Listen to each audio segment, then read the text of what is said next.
Nairobi. Grand buildings flower the city under the sun, while the magnificent ones leave you wondering how wood, concrete and cement would birth such beauty. Beneath the beauty in the city of many people of different caliber lies a few outliers, crooks, who use any means to gain wealth, even at the expense of other people's lives. Electronic Digital Center is a towering commercial building along Luthuli Avenue within the Nairobi Central Business District, a building fully occupied to the top floor, but beneath it lies looming danger as a free-flowing sewer line lies underneath. On the ground floor of the building, well-concealed manhole covers with opening large enough for a person to pass through can be seen. Here, raw sewer runs through. The owner of the building is identified as Patrick Karanu, a private developer cum electrical dealer in Nairobi's downtown area of Nyamakima. Our sources say that it is indeed true that the building sits on a sewer line. Karanu has another building in Nyamakima earmarked for demolition by the county government. He, however, maneuvered his way around the corridors of the county government planning department and rebuilt his once demolished building.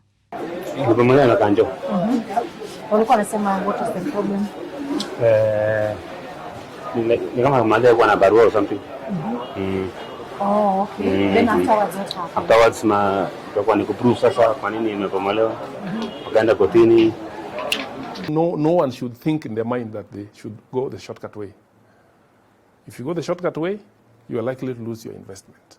I keep asking, why should you bribe an officer because you don't want to follow the law? Then later, you lose your investment.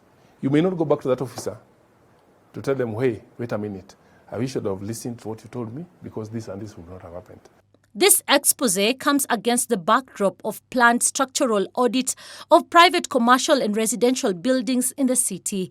At least 600 condemned structures are demolished by the Nairobi Metropolitan Service. This audit comes in the wake of rising cases of building collapse in the country due to the lack of structural integrity, rendering most of them unsafe. We were relying on, of course, the nearest police station, which we still do, but about 2 months ago, we got support from the Minister of Interior, where now we have police officers attached to us specifically to help us in the aspect of enforcement. So now we have an enforcement unit within the authority, within National Constitutional Authority, that helps us to ensure that enforcement of all notorious developments are dealt with according to the law. So that is the status as we speak now.